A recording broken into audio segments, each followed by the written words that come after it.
सालंदी और नालिया नदी में बन्या जोगु प्रभावित धान चाष भद्रक जिलार 9टी पंचायतर चाषी अधिक प्रभावित होती। प्राय 15 दिन हेब बिलरे वर्षा और बन्या पानी जमी रही। एपरिक सालंदी नदी तटरे थिबा पंचायतर चाष जमी उपरे एबे भी 4 फुट उच्चर बन्या जल प्रवाहित होउछि। चाषीकूल निजर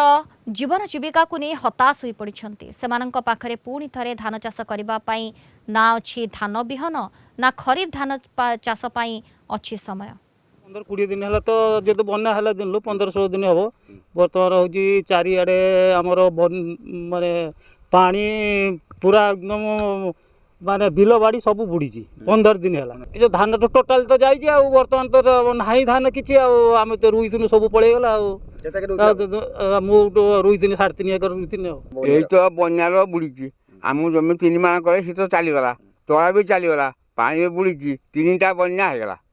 3टा बन्या पर पानी बुड़ी जाऊँ समुद्र भलिया आ बिहन अच्छी ना तला अच्छी कितु आम हल कर हल आम भी 1000 चल दी दिगार पके उड़ा देसूँ से आम 1000 चल सी भी गला आ धान सागे रुई दिन आउ 2 दिगार दे रुई था